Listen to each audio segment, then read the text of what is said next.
a family comedy છે. બોલ બેટા બોલ. અરે પપ્પાજી, તમને તો આ શાક ભાવે છે ને? અરે ના ના ચારુ બેટા, હવે તો પેટમાં જગ્યા પણ નથી. મમ્મીજી, આ પેટ માટે નથી, તમારી સ્કિન માટે છે. આનાથી તમારી સ્કિનમાં ગ્લો આવશે. અરે ખાઓ ને પ્લીઝ પ્લીઝ મમ્મીજી, બે ચમચી મારા માટે. ઓકે. 1 ચલો હજી. અરે પણ તું બી ચારુ બેટા શું? 2 હા વેરી નાઇસ મમ્મીજી, થેન્ક યુ સો મચ.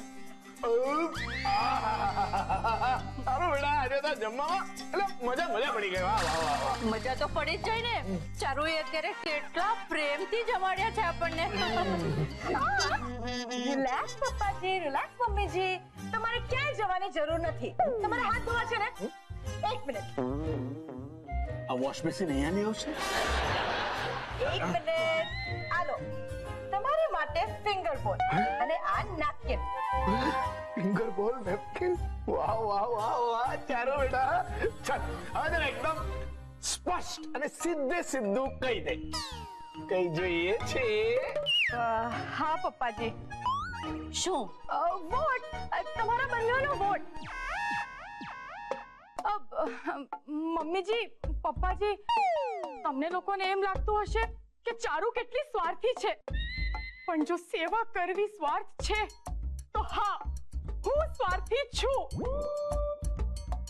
મારે આ સોસાયટીની સેક્રેટરી બનીને આપ સૌની સેવા કરવી છે. આ જવાબદારી માટે, આ સેવા માટે મને શું મેવા મળવાના છે? ના મમ્મીજી, ના પપ્પાજી, મને કઈ નથી મળવાનું. એ તમે લોકો પણ જાણો છો. આ સોસાયટીની સેક્રેટરી બનીને, તમારી સેવા કરીને હું મારો અનુભવ વધારીશ અને પછી આપણા વિસ્તારની ચૂંટણીમાં હું ભાગ લઈશ, એમએલએ બનીશ અને પછી વૃદ્ધોની મદદ કરીશ. એક સુંદર વૃદ્ધાશ્રમ બનાવીશ અને એમાં તમારા બંને માટે એક અલગથી રૂમ બુક કરાવીશ. શું બોલી તું? વૃદ્ધાશ્રમમાં અમારા માટે રૂમ? એટલે કે તમારા માટે નહીં મમ્મીજી, તમારા નામે. ઓહ વાહ ચારુ વાહ. હા મમ્મીજી, વૃદ્ધાશ્રમનું નામ તો તમારું જ અપાશે ને. વિદ્યા દિવાકર શાસ્ત્રી વૃદ્ધાશ્રમ, જ્યાં દરેક નિરાશ્રિત, તડછોડાયેલા અને ઘરેથી બેઘર થઈ ગયેલા વૃદ્ધોને એક અંતિમ આશ્રય મળશે. વિદ્યા દિવાકર શાસ્ત્રી વૃદ્ધાશ્રમ. શું થયું ચારુ બેટા? તારી આંખમાં કઈ પડ્યું? ના મમ્મીજી, બસ મારું મન ભરાઈ આવ્યું.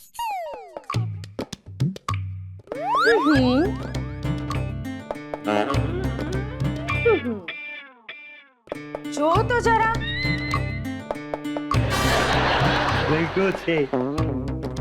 દિશા, આમ તો કેવું પડે હો કે બધા શાકભાજી સપ્રમાણ સમાર્યા છે.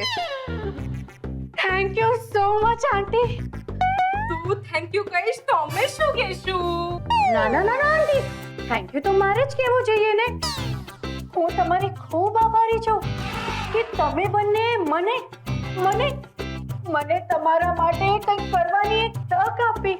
બસ બસ દિશા, આટલું બધું મીઠું બોલીશ તો અમારે બેની શુગર વધી જશે અહીંયા. જો કે શાક સમારવામાં તારાથી ભૂલ થઈ છે હો. તું મૂળા સમારવામાં છે ને ખાપ ખાઈ ગઈ છો. બહુ નાના મૂળા સમાર્યા છે. એ ગીતા, એને ભલે ને ગમે એવો મુરત સુધાર્યા હોય, આ મુરત છે ને ગઈતા છે એનો મોહ ન કરવો જોઈએ. હા પણ આ કઈ આ મામૂલી મૂળા નથી, બહુ મોંઘા માયલા મૂળા છે હો. આઈ એમ સો સોરી હા આંટી. અરે વાંધો નહીં, ભલે ને તે મૂળા નાના સમાયરા હોય પણ તારી ભાવના તો મોટી છે ને. થેન્ક યુ સો મચ આંટી. આપનું દિલ કેટલું મોટું છે. અને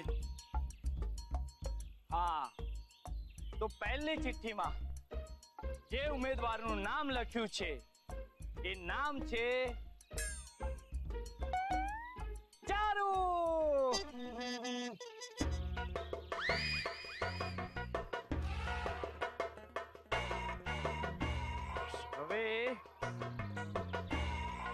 બીજી ચિઠ્ઠીમાં જે ઉમેદવારનું નામ લખ્યું છે એ પણ ચારુ છે.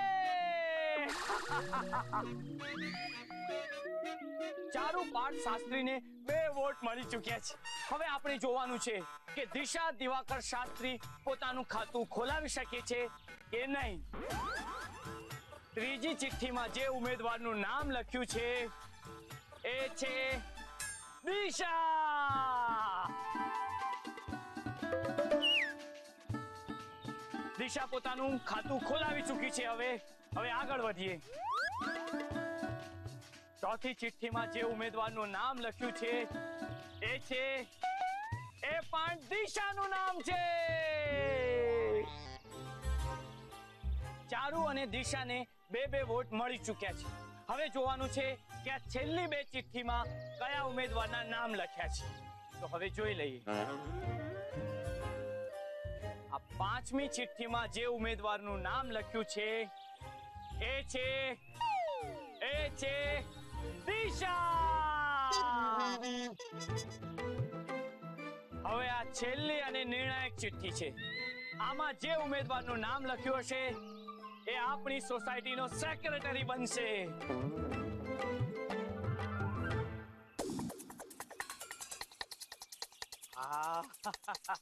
હવે છેલ્લી ચિઠ્ઠીમાં જે ઉમેદવારનું નામ લખ્યું છે એ છે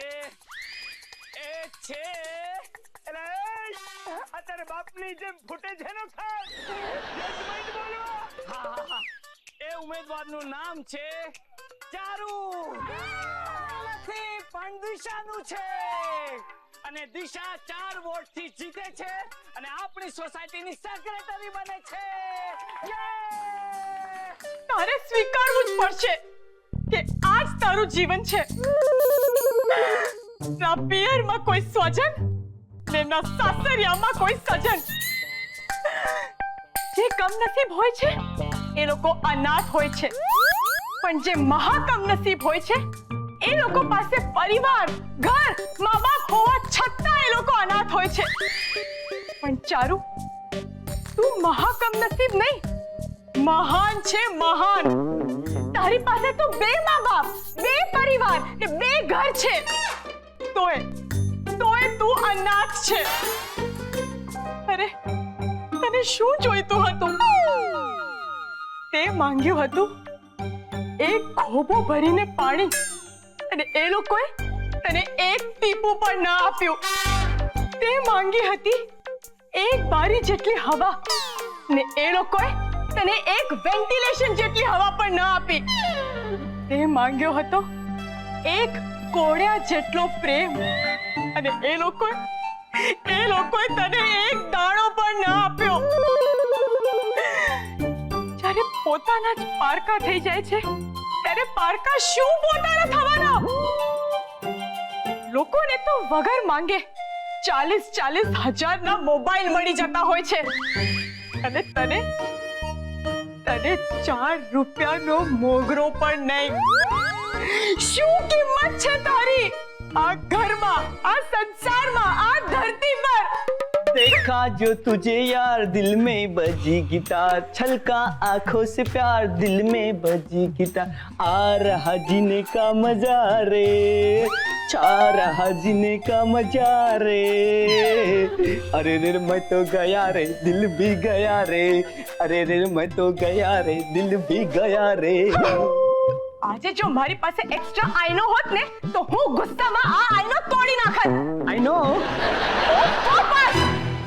શું આઈનો? આઈનો એટલે કે મને સમજાય છે, ખબર છે. શું ક્યારનો આઈનો કરે છે? મને સમજાતું નથી કે તું આટલી બધી ગુસ્સામાં શું કામ છે. શાંત થઈ જા, બેસી જા. હવે ચીલ માર બેસીને. મારી તો પેલી છોડ ચારુ, તારું કોણ સાંભળવાનું છે? પેલી દિશા ચીટિંગ કરીને જીતી, તોય તે એને ચીટિંગ નો ફળ આપ્યું છે. આટલો મોંઘો મોબાઈલ. જો ચાલ, પોલિટિક્સમાં છે ને સામ દામ દંડ બેઠક એટલે કે દંડ ભેદ બધું જ ચાલતું હોય છે. અને તે તો મને કહ્યું તું યાદ કર કે પાઠ યુદ્ધ અને પ્રેમમાં તો દરેક વાતની છૂટ હોય છે. હા, પણ કેવી છૂટ? આ છૂટ છે કે લૂંટ? કમ ઓન ચારુ, છે ને તારે હાર સ્વીકારી લેવી જોઈએ. સ્વેચ્છાએ. સવાલ મારા સ્વીકારનો નથી, પણ જનતાનું શું?